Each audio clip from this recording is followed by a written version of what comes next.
Kai Research Center area, we welcome you to this webinar on Science of Kayakalpa. We are going to start the webinar with a welcome address by our director, Dr. K. Perumalaya.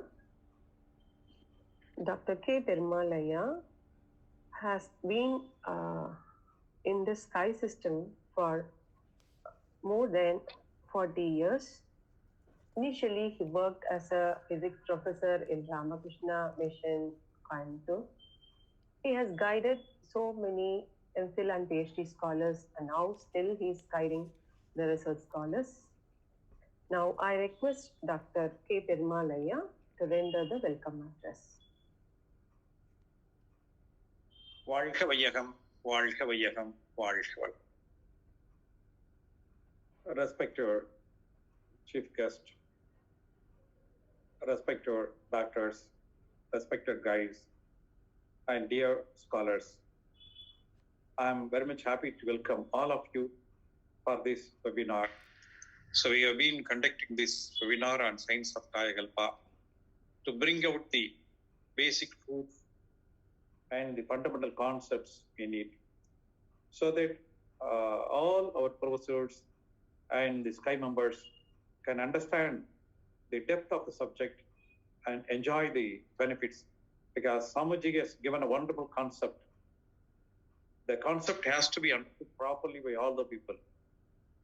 So the proper understanding will help the people to do the Kayakalpa in a perfect manner and enjoy all the benefits. So today, we have Mr. Dr. Ananda Kumar from UK. So he is also a Sky professor. He has been practicing for a very long time. He has been a doctor in Coimbatore for a long time. Then he is now in UK. We are very much happy to welcome him on behalf of our scholars and also on behalf of all our doctors also. He has a lot of ideas about the research program, particularly in Kayakalpa. He has a lot of ideas. Last time also he participated in that interaction and made it nice. Already we enjoyed the lectures of Dr. Sanmakavele, Dr. Sundara Devi, and Dr. Ravindranath, Dr. Jayaprakash. So they all have given a lot of inputs, particularly Sanmakavelu and Sundara Devi, a lot of inputs, very simple, so that the scholars can understand and interpret the way. So we already enjoyed that. So today we are going to have another gem in that column, Dr. Ananda Kumar. He has volunteered himself, and he came here to Aliyar and stayed here for some time. So during that time only, we had a discussion with him and understood his the capacity in this research program, and also he also very much interested to help us in this program. I'm happy to welcome him on behalf of our Research Center, scholars, guides, and the World Community Service Center. I am also happy to welcome Dr. Sanmakavelu, Dr. Sundara Devi. So they were helping us a lot. Actually, with their encouragement only, we started this program. Now it is proceeding well. I am happy to welcome our guides, particularly Dr. Sundaramurthy from Kalakurchi. He is almost participating in all our program, and all our scholars, they are all participating now. Scholars, it is for you only we are arranging such experts, so you can use their expertise and you can have fruitful interaction and bring out more results from it. Because Kayakalpa is a wonderful subject. Even though it takes only 10 minutes in a day, it gives a lot of benefits for the people who are practicing this simplified Kundalini. So I'm happy to welcome our chief guest and all our doctors, all our professors, guides, and the scholars. I request all scholars, please listen to this lecture. Later on, interact with him, get more and more details from him. He will be dealing with the vital fluid, and I feel that he will have some PowerPoints regarding that. So the contents of the vital fluid, the secretion of the vital fluid, and the benefits of Kayakalpa for this vital fluid. I expect these things from him. I'm sure his lecture will be much useful for all the scholars, and the doctors are here. They will give more inputs after this lecture also. So I congratulate all the scholars. So today you are going to enjoy and benefit out of this lecture. So I welcome Dr. Ananda Kumar on behalf of all of you again and again. So now I hand over the session to Dr. Ananda Kumar. வாழ்க வளமுடன் sir, வாழ்க வளமுடன், வாழ்க வளமுடன். வாழ்க வளமுடன். Thank you for the welcome address. Now I request Lalita and Phil to give a short introduction about Dr. Ananda Kumar to the audience. Be blessed by the divine bless. Good evening to one and all assembled here for this 19th webinar series on scientific basis of Kai Kalpa.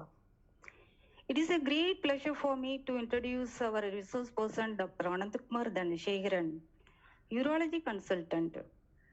He published many research papers on urology and is a doctor of clinical effectiveness and governance lead for urology. He is a deputy head of Academy, Sandwell and West Birmingham Hospital. NHS Trust is an integrated care organization at West Bromwich, England, which provides an extensive range of general and specialist hospital services. He is also lead for urology, MB-CHB program, Medical School, University of Birmingham and University of Aston. And he is a core urology postgraduate tutor, University of Edinburgh. I once again welcome you, sir, and give your wonderful lecture for us. Thank you. வாழ்க வளமுடன். Thank you, Amma. Now over to you, sir. Thank you. வாழ்க வளமுடன். Thank you to Professor Perumal sir, all the dignitaries, and Shanti madam, who conducted a very nice meditation. That meditation has a big role in my talk, and also the Aliyar IT services team, without which the webinar may not happen. Today, I am planning to share my thoughts and the science behind the Kayakalpa. My talk will predominantly revolve around the teachings of our Vedantri Maharishi. I am a big fan of reading Vedas, so I've taken a lot of material from Vedas. And being a doctor, of course, I will be taking a lot of references from my medical books also.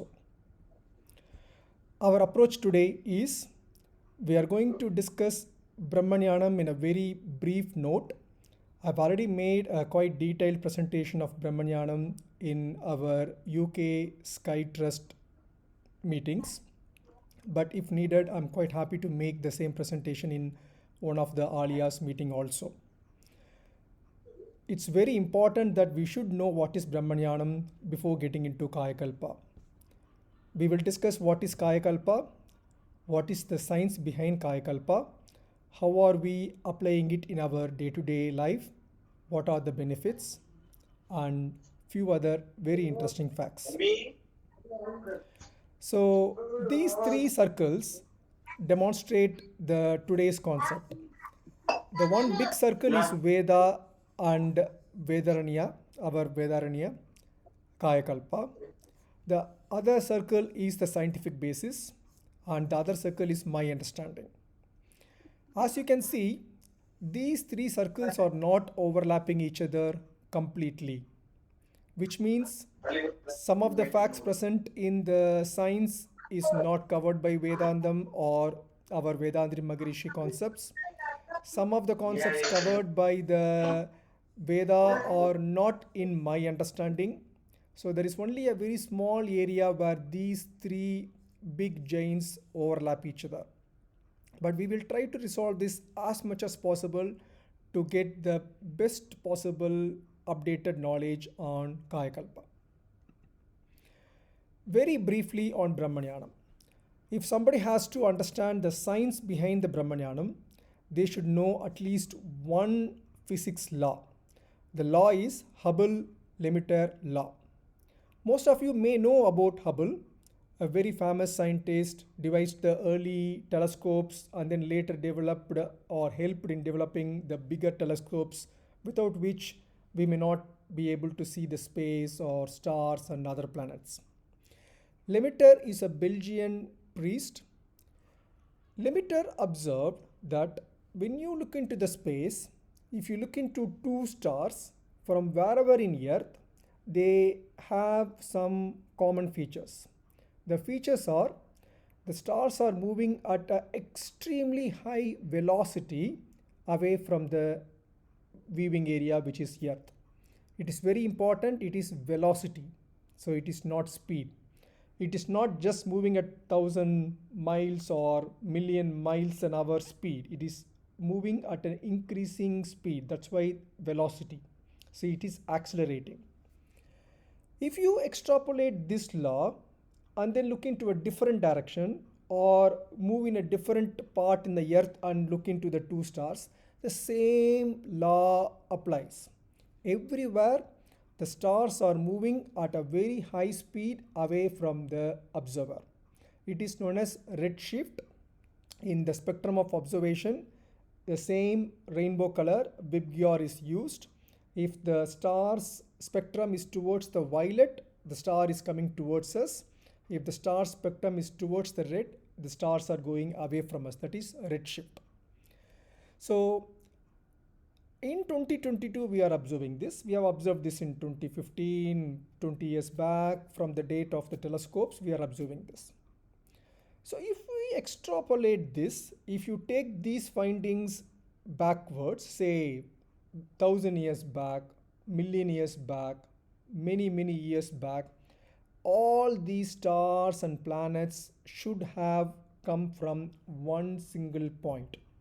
So this is the basis of Big Bang theory, which states that everything happened in an explosion from a single point, and this Vedantini Maharishi has mentioned in various speeches.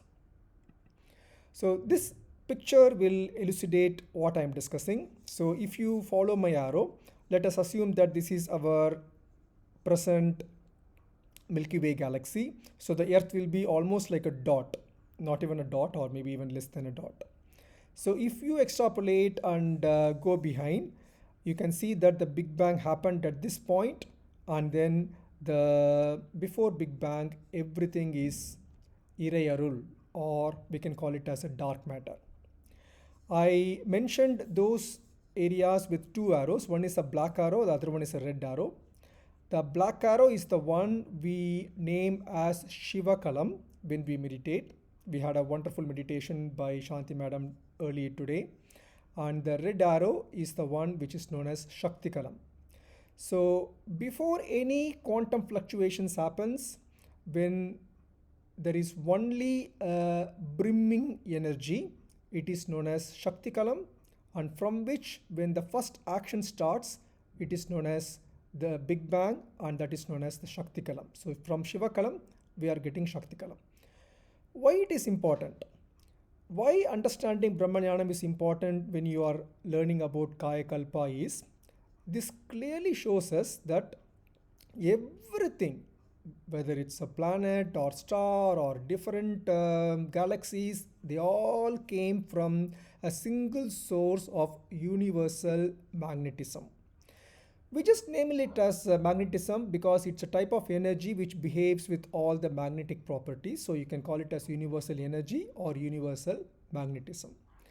This same universal magnetism is present in the human body. That's what we are trying to strengthen and utilize by using the Kayakalpa process. So that's why it's very important to understand the Brahmanyanam, the universal magnetism, if you want to learn what is happening in our body.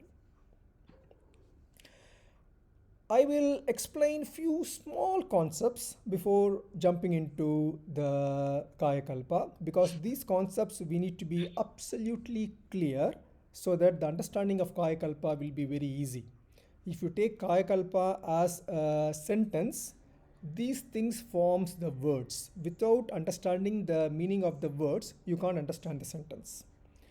So we need to understand, or most of you may already know, that we are consisting of three bodies: gross body, subtle body, and causal body. Gross body is the one which you are seeing me. You are seeing me, face, my hands, my body, the actual gross body. The gross body is made up of Panchabhutas, most of you may know. So we all know about the gross body very well. Inside this gross body is the subtle body, which nobody can see. That's why it is known as subtle.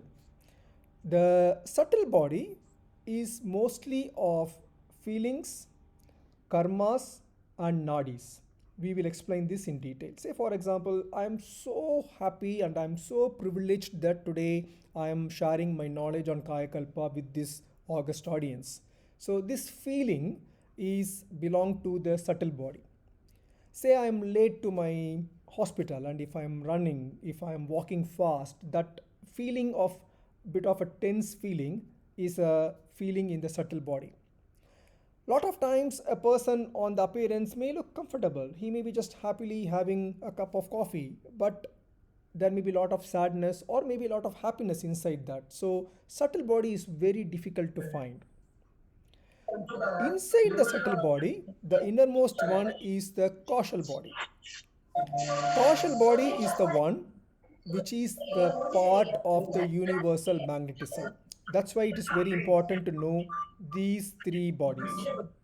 So physical body or gross body is made up of Panchabhutas, which as a origin in the birth and the completion in the death. The feelings or the nadis or the movements or the karmas constitute the subtle body, which unfortunately has no death. The subtle body is the one after a man's death gets into the next generation if there is a remaining karma. I don't want to enter into that. That's another discussion on its own. And the innermost one, causal body, is a absolute bliss one. There is no karmas. There are no problems associated with that. It is a small portion of the universal energy or the universal biomagnetism which is present even before Big Bang. So that's why now I'm connecting the Big Bang or the Brahmanyanam with the causal body. So causal body is Brahman, and or you can take it as a small part of the Brahman. So everyone in this group or anywhere in the world, we all have a part of Brahman in us. It is up to us whether we associate our life with that Brahman or with the physical body. So now we will get it into much more detail so that we will understand how we are going to take this understanding to understand Kayakalpa. Just yesterday, I saw a film by name Clap. It is a Tamil film, so some of you may have already seen the film. I'm using this film as a way to explain to you the existence of subtle body. In the film Clap, the hero, as you can see, is handicapped on his right leg because of a motorcycle accident. And he is using an artificial limb, which you can see. Sometimes when he is sleeping, he gets up with a heavy pain on the limb which is absent. It is known as phantom limb pain.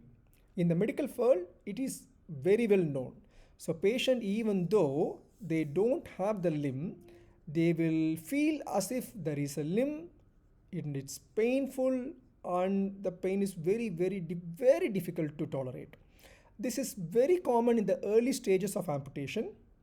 And for example, if a patient had an amputation for any unfortunate reason, when he is waking up, he won't even feel the absence of the limb. First, the way by which he will understand the absence of the limb is only by seeing, oh my God, I still feel the leg, but it's not there.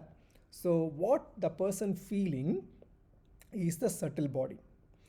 So subtle body is the one which spread all over from our head to toe, extending up to the fingertips and the toes. Why this subtle body is important? Only if you understand the subtle body, you will understand the inner energies happening within the body.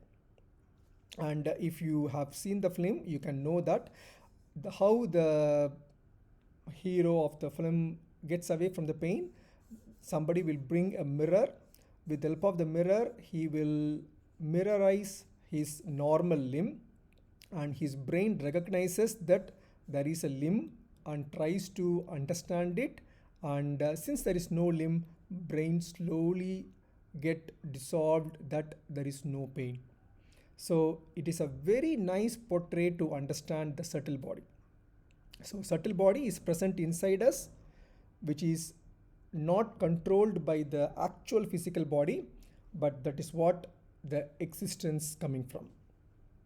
I'm very happy for people to take some small notes, because these topics are to be discussed quite in detail, and I can answer any questions at the end of the speech. Now, this biomagnetism is the basis of everything. The earth is in the form of a sphere because of the magnetism. The earth revolves around the sun because of the magnetism in the sun. The moon revolves around the earth because of the magnetism. So everything we can call it as an energy or magnetism. Both we can use interchangeably. The reason for using magnetism is it has a magnetic-like property. Otherwise, the common term is the energy. And if this energy or magnetism is present in a living being, like human being, plant, insects, we can call it as biomagnetism. Bio means biology, a living being, and it's called as biomagnetism. So now you can understand that biomagnetism is the basis of everything. It is very simple to explain that it exists everywhere. It exists not only in the earth, it also exists in all the planets and stars and even the space in between. But the only thing is we can't call it as a biomagnetism because there is no biology there. So you can call it as universal energy or universal magnetism. This biomagnetism is the important reason why we have an integrated body. So after death, what happens is the subtle body separates from the physical body. Then the physical body undergoes entropy. Entropy is nothing but a destruction of a structure because of the Earth's gravity, because of the natural history. That is known as entropy. So the only thing which integrates our physical body is this biomagnetism. So that's the very important vital fact, because the whole Kai Kalpa revolves around controlling, energizing and utilizing properly this biomagnetism. We need to understand something about chakras. As I said, my talk will be on three things: my understanding, my medical scientific importance or background, and also the very important concepts from our Vedantri Maharishi and Vedas. So there are some inputs from the Vedas without which we can't make the full circle. So as we all know, the chakras are from the base of Muladhara chakra, which is having this red shift, to the topmost Sarasahara chakra, which is having this violet. So the chakra itself is a different topic. I'm quite happy to do a different talk on chakras and scientific basis to that, because it has got so much of information to discuss. And every chakra in our body has a relation to the specific organs and specific neural plexus. This is one of the picture taken from a Vedantic book, which shows that the chakras are, even though we mention it as 7 chakras, the nadis and the channels are innumerable, and our ancient rishis have clearly mapped out those things with various pictures and various diagrams. So you can understand that how the concept of chakras have evolved in these pictures. What is the importance of these chakras? We all know that when we meditate, we try to meditate towards the Agna chakra, Turiya chakra, or Sarasarahara chakra. And we know various practices also in relation to that. As I said, our physical body has a starting point and ending point. Our subtle body has no ending point as long as the karma is there. And the causal body has no karmas, and it is the ultimate bliss, or you can call it as godliness. The subtle body has got a list of karmas. The karmas attached to the subtle body, the whole thing is known as Sanchita Karma. And when a physical body gives into its birth, a small part of the Sanchita Karma known as Prarabdha Karma will get assigned to that body. So that body will live from point A to point B, 1950 to 2050, something like that, only because of the karma. The goodness is due to the karma, the badness is due to the karma. Don't think that karma means bad. No, there is good karma, there is bad karma. Okay? If a subtle body has come with a share of the Prarabdha Karma, which has got lot of goodness, the person will, we say, like born with a silver spoon, nice education, nice work, and nice life, a good healthy life. If it is a bad karma, accordingly. So in this Sanchita Karma, the only thing which is assigned to a body is a Prarabdha Karma. So no way the Sanchita Karma is in place in that whole life, the single life. When the single life, if a person is living, if he does any good thing or if he does any evil thing, that constitutes the Aganmya Karma. So from an individual perspective, you can control Aganmya Karma. See, I'm doing possibly a good talk today, so that's a good Aganmya Karma. And you can help others and you can follow Maharishi's principles. So you can take care of your Aganmya Karma.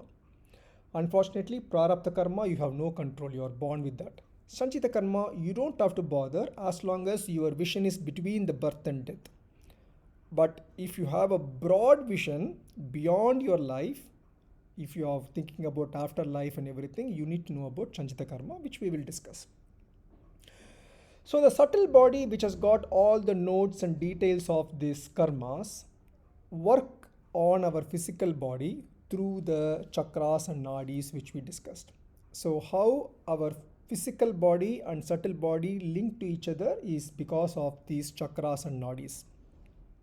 How, for example, a person is very hardworking, very honest guy, but he's not progressing as good as he should have because of his hard work. That may be because of the bad karmas which the subtle body tries to hold on. How the subtle body, how the karmas work is through these chakras. So if a person has to undergo some punishments or low quality life, the subtle body will keep the energies in the lower chakras. So we all know that Mooladhara chakra is the baseline one, and then we have the Swatisthana chakra, Manipuraga chakra, Anahata chakra, Vishuddhi, and Agna. So if the energy is more towards the lower chakras like Mooladhara or Swadhisthana or Manipuraga chakras, the person will be having lot of interest in the worldly life, maybe sex, food, recreations, etc. If the karmas are good, the energy distribution will be more towards the Agna chakra or Anahata chakra. The Anahata chakra is the one which gives us the love and happiness, etc. And Vishuddhi gives us the leadershipness, and Anahata is the one gives us the clarity in life. So our aim is to make sure that the upper chakras are nicely energized, and we need to move the energy from the lower chakras to the upper chakras. If a person's karma is tend to make the physical body to suffer, the subtle body will make sure the energy is getting into the lower chakras. So now you get a little bit of clue on why this Kayakalpa happening, why we are moving the energy from the lower chakras to the upper chakras. The aim of the subtle body, in case if there is any bad karma, is to keep the energy in the lower areas, make the person age, make the person to have suffer from disease, and the whole life becomes a very ordinary, mediocre life. To overcome these things, the only way is we need to practice Kai Kalpa in a very odious manner, 3 times a day.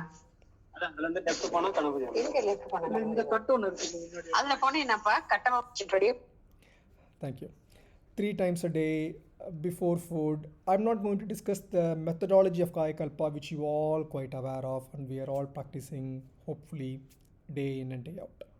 So now we understood what is the need for Kai Kalpa and how the Kai Kalpa helps us to move the biomagnetism to better chakras for better life and better understanding.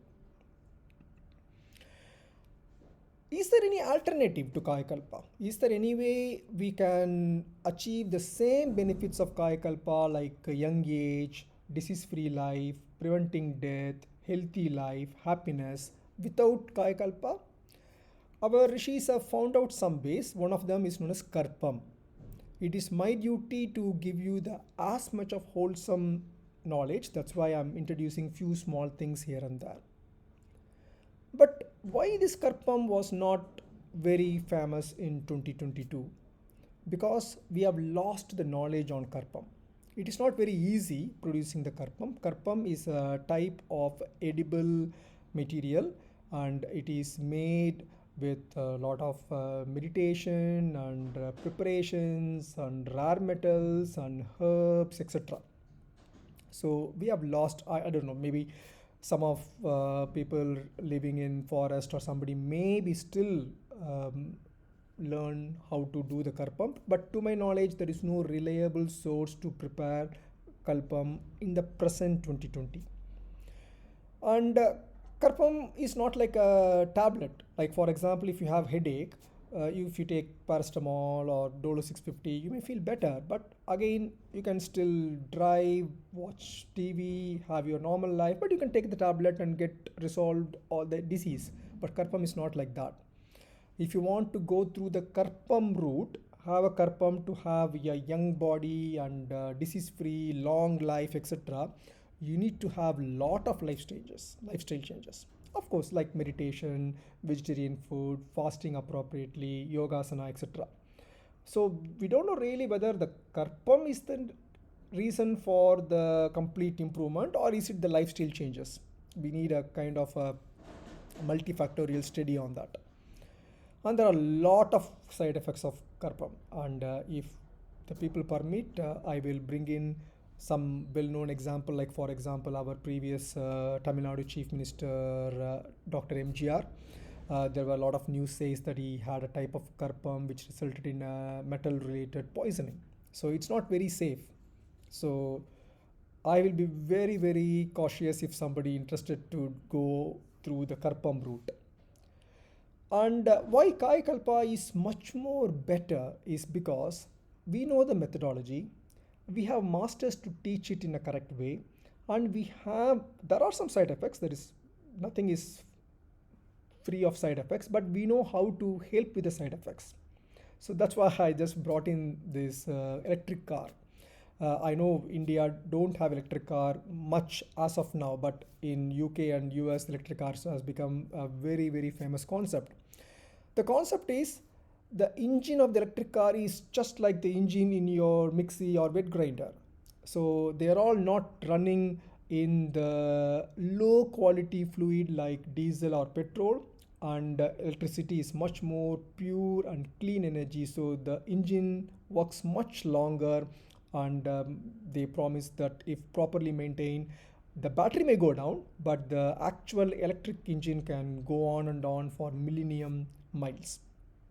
So that's why I believe Kai Kalpa is very safe. It helps your body to maintain the biomagnetism in a more natural manner rather than making it artificially by using Karpams. How Kai Kalpa works, you all may know already. Elevating the biomagnetism from the lower chakras to the higher chakras. The Ashwini Mudra, what we are doing, I'm not going to discuss the actual procedure. It is equal to the medical terminology known as Kegel exercise, which is used to strengthen the pelvic floor muscles.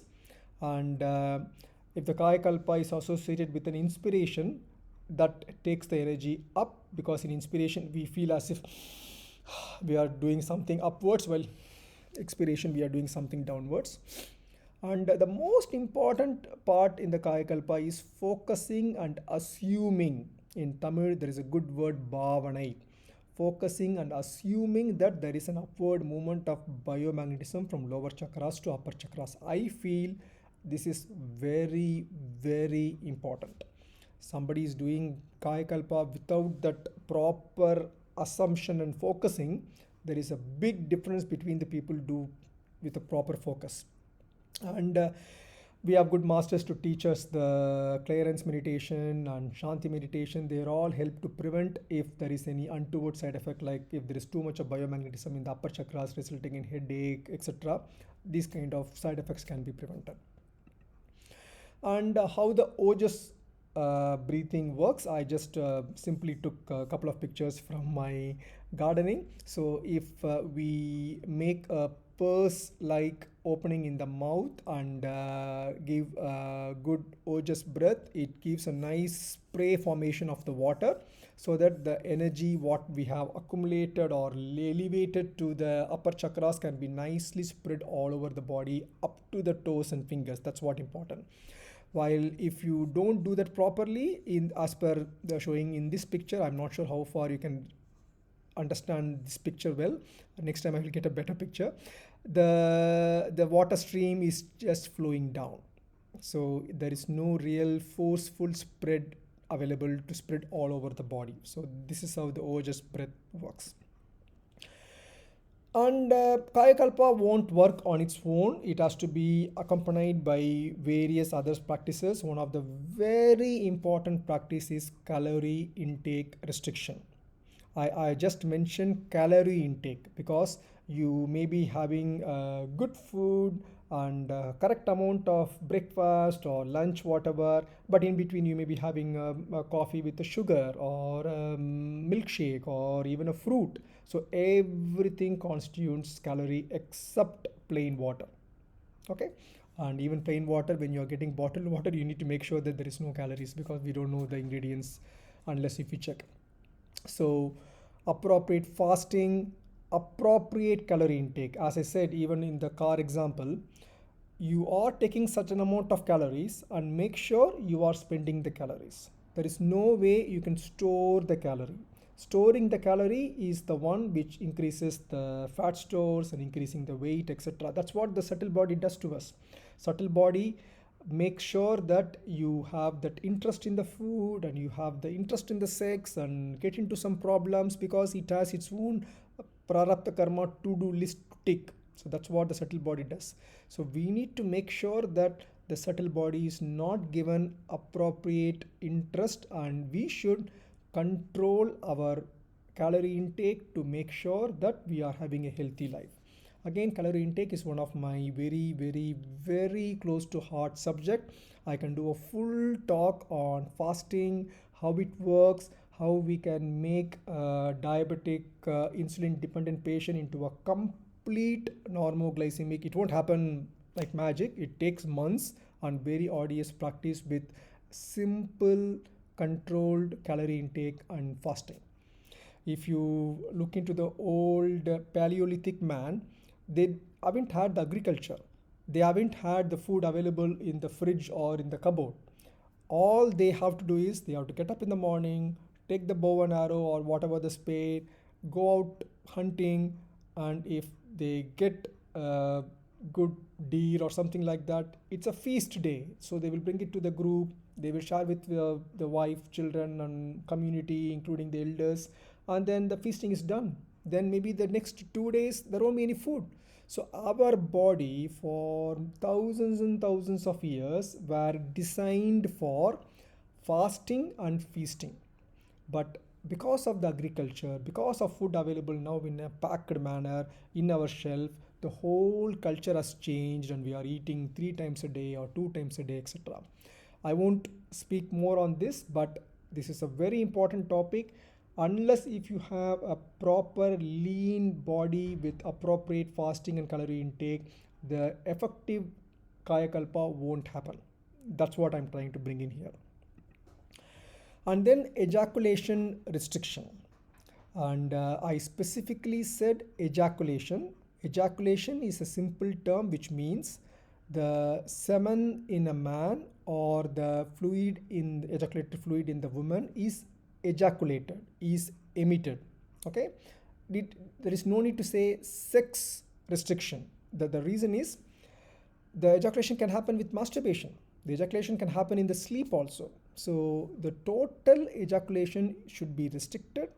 The normal good average for a man living in a family is once in 2 weeks. And I've had so much of references, and I find this balance of once in 2 weeks seems to be very, very ideal. So it's very important to understand that ejaculation restriction applies to both men and women. And there is some small difference between men and women in ejaculation. I will explain, it's very important. If you understand how the sex and formation of a baby happens, during the sex, a man ejaculates the semen into the woman's vagina, and the sperm swims through the cervix to reach the uterus, where if the circumstances were nice and applicable, the fetus forms from which the baby forms. We all know this. So a man's ejaculate has got millions of sperms, and the sperms are individually independent. So for example, if we take a cell in the tip of my finger, which you are seeing now, that cell is not independent. That cell depends upon the tissue, the artery and vein which supplies energy to the cell. If I take that cell away, that's it, it's dead. But sperm is not like that. Sperm has its own microsome, its own genetic material. So even though it is secreted by prepared by the testes, stored in the seminal vesicle, which I will discuss a little bit more detail, and then it is independent. So when it is ejaculated, every sperm is independent and it has its own nutrition surrounded by that. And our ejaculation has got fructose, and it has enough fuel source till it is penetrating the ovum. And once the ovum is penetrated, the fertilization happens. The ovum protects itself so that the other sperms will get died or dispersed away. A second sperm can't penetrate. Very rarely few changes can happen which result in like twin babies, etc. So by controlling the ejaculation, a man is saving millions and millions of sperm. Say for example, if a man is having everyday ejaculation compared to a man who is having ejaculation once in 2 weeks, the man who is ejaculating every day is losing millions and millions of sperms with the stored energy. So amount of energy, amount of the indirectly everything is coming from biomagnetism lost is enormous compared to a man who is ejaculating once in 2 weeks. But in women, the ejaculation happens during the sex, whether again I will be quite open in my words, whether it's a proper sex with a man or whether it's masturbation or by using any toys, ejaculation happens. That's what gives the woman the climax, the happiness. Even in that ejaculation, a woman loses the energy, but not as much as men. So ejaculation restriction really helps a man more compared to a woman. But in real life practice, it doesn't matter. So prevents wastage of energy. It slows down lower chakras. As I've discussed, the Mooladhara and the Swadhisthana, Manipuraga, those chakras are only working on the sex and food intake. So if you are doing proper Kayakalpa and storing your biomagnetism in the higher chakras, your interest in having junk food, too much of calorie intake, too frequent calorie intake, too much of sexual interest, too frequent sexual interest, everything will dwindle down. So it slows down the lower chakras. So now you can connect all the dots to understand why I spent some time outside the Kayakalpa to make you all understand about the chakras also. And you have a finite energy. So if the lower chakras says, we don't need this energy, this man is having ejaculation only once in 2 weeks, there is no point in storing the energy in the lower chakras. the remaining energy is available for you still in the lower chakras, but when you do Kayakalpa, all the energies will be taken to the upper chakra. So the amount of energy transferred to the higher level chakras will be more during Kayakalpa for people who are following appropriate ejaculation restriction, appropriate food restriction. The Maharishi has very nicely said Aindil Alavamurai, which you all know.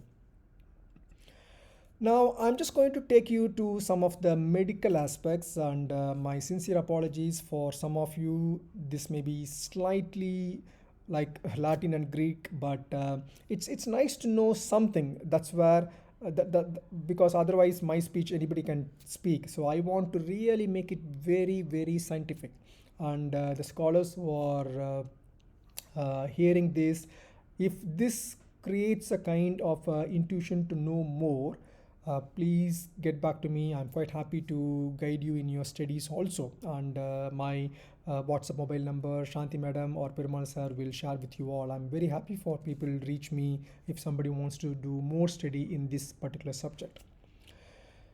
As far as the medical scientific reason behind Kayakalpa, you need to know only few things. The one of the important one is known as 10th cranial nerve, which is known as vagus nerve.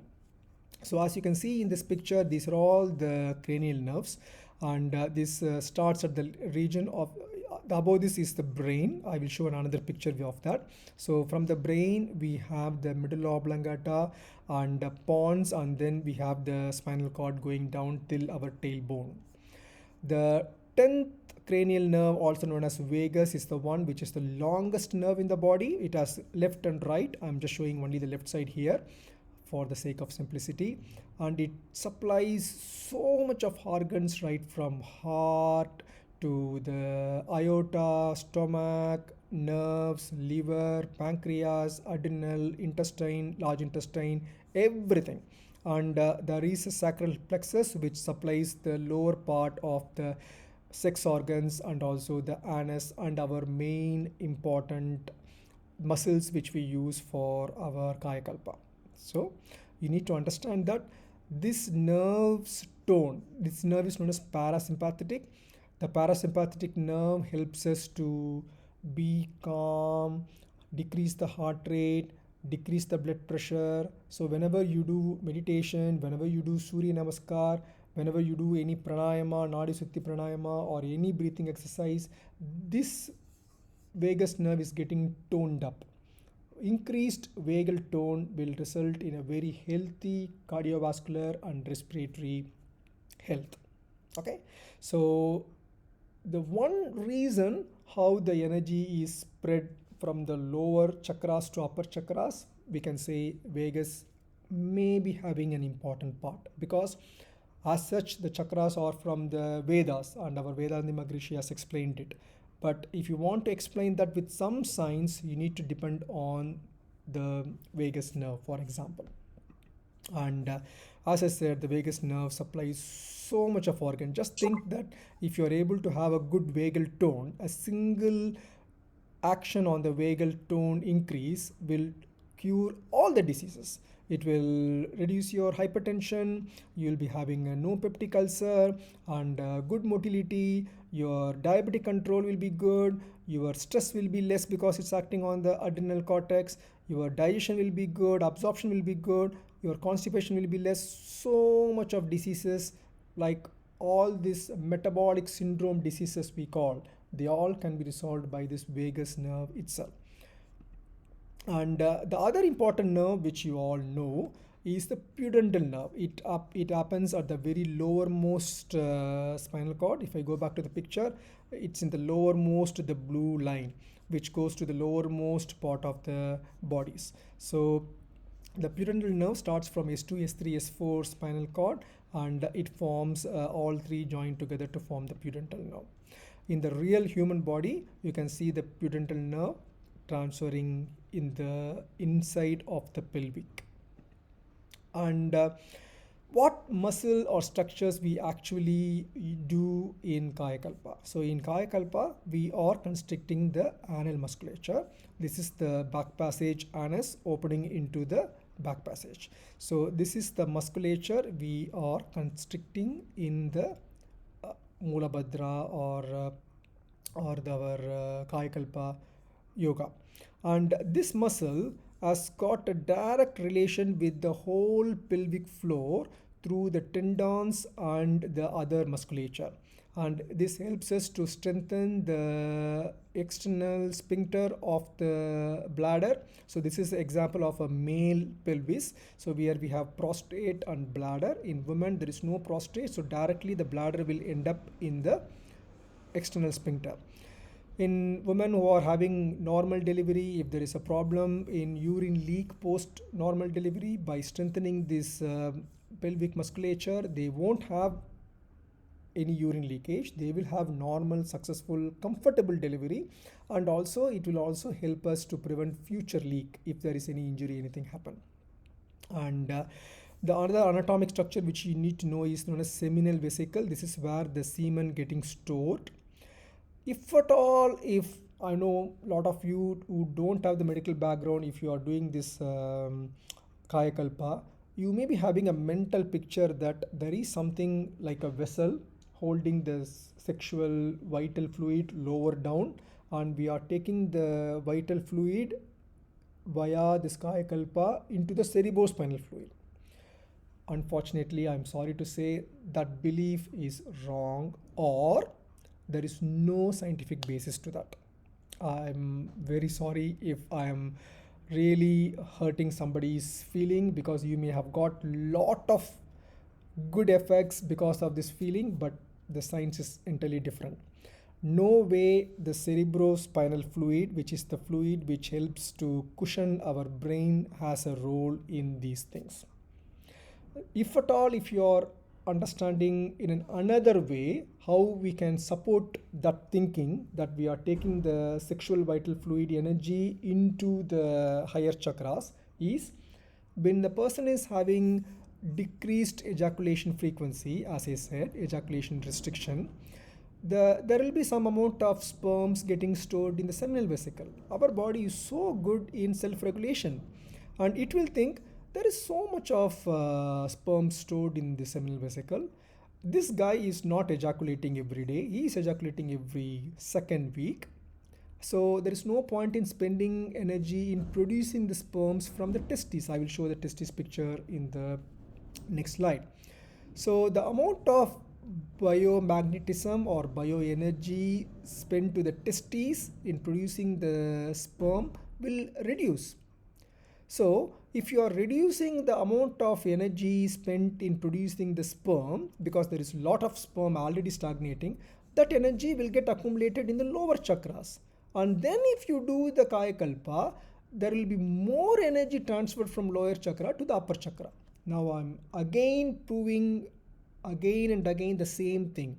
Kayakalpa works by taking the energy from lower chakras to the upper chakras, and by reducing the ejaculation, you will be conserving lot of energy in the lower chakras, which is available for you to make it into the higher chakras during the Kayakalpa. So now you can understand a little bit more scientific what is this sexual vital fluid. If somebody says we are taking the sexual vital fluid by Kayakalpa, it may be by this means. By reducing this expenditure of the energy in the sexual vital fluid, we have good amount of biomagnetism available for the upward transfer. Hope this makes some sense. And then this is one of the another good picture where you can see that the testes is the one which produces the sperms, and they are taken by the vas deferens and stored in the seminal vesicle. And then seminal vesicle will use the ejaculatory ducts to ejaculate the sperm via the penis during the sex or maybe even the masturbation. So the seminal vesicle is shown by this green diagram here. And the next picture is very important. This shows the seminal vesicle is still there but not green in color, it's in that brown color. This shows the pudendal nerve and the amount of nerve branches available in the area where we do the Kayakalpa. So much of nerves available to take the energy. If we take the energies were taken by the nerves. Okay, if we take, there are many concepts. We can think that the energy is taken by the lymph, the energies are transferred by the nerves, the energies are transferred by nadis which were not visible from the medical point of view. So when you do the Kayakalpa, when you have so much of biomagnetism available here, because seminal vesicles are not utilizing the energy, the nerves has so much of energy to be transferred either by lymph or nadis or by the vagus nerve, and there are so many reasons, so many ways by which you can understand this. And if again getting back into the Vedas, there is a central nadi known as Sushumna nadi, while the left one is known as Ida, which they call it as feminine, and the right one is known as Pingala, they call it as more of masculine. And there should be a balance between the masculine and the feminine, and when we focus this, all three nadis join at Agna. So that's why Agna meditation is so superior compared to the other chakra meditations. And above Agna in Turiya or Turyadina, there is only the Sushumna Nadi. So these are the nadis from the Vedas point of view and our Maharishi's point of view, how the energy is transferred up. And this is a picture which depicts the Sushumna Nadi with all the seven chakras. And as I said, discussing chakra is a separate topic, and we will have a quite discussion on what nerve plexus are related to every chakra, why the specific chakras were given some specific color, say for example violet for the Sarasara chakra and red for the Muladhara chakra. Okay, and it's again you can use the rainbow mnemonic where you can name it as Vibgyor from violet to red. And Agna, if you want to say what is the science behind the Agna chakra, usually in Vedas people will mention about the pineal gland and the pituitary gland. So pineal and pituitary gland are the ones which we focus during the Agna. But in my view, in my very humble view, apart from the pineal and pituitary, the other important organ is the midbrain. Midbrain is the organ which has got the respiratory center, cardiovascular center, so it regulates our respiration, our heart rate, our blood pressure. So many things are happening in this midbrain area and the region. The other important things is there are some areas in the midbrain and the pons area known as associative areas. Say for example, your eyes will be here in the front, and once whatever we are seeing, it is transferred by the optic nerve into the optic center. Okay, from the optic center the messages will come to the optic associative area. Similarly, your hearing, it goes to the auditory center. From the auditory center it comes to the auditory associative area. So there are some associative areas in the same region which is much more important in interpreting what is happening. I will tell you one example. Say for example, I am walking in the road. Okay, I have a headphone hearing our wonderful Sky Yoga related professor's speech in the YouTube, and I'm walking. Sometime when you are hearing somebody's talk, it is so mesmerizing and it's so interesting, you will be more into your hearing. Even though your eyes are open and you are walking in the platform, you are walking correctly, you are not hitting against someone, you are not transgressing into the road. Everything happens because you have eyes. There may be a friend coming in the front. You may be seeing the person, but your brain won't recognize. You will just pass the person. The person will say, Ananda, what happened? I'm seeing and smiling at you from the distance. You are seeing me, but you are not recognizing me. That is because this associative areas, the optic associative area is not working at the time. So I'm more immersed in the whatever the lecture I'm hearing, and so the auditory associative area is taken the preponderance, and I'm seeing but I'm not recognizing it. So that's where the midbrain becomes a very important area. And as I showed in one of the previous picture, lower down the vagus nerve starts from left and right side, and vagus nerve is the one which controls the heart rate and everything. So when you associate a danger through the optic associative area or auditory associative area, it works through the vagus nerve to increase your heart rate and blood pressure, and so you can fight or you can flight. That's what they say.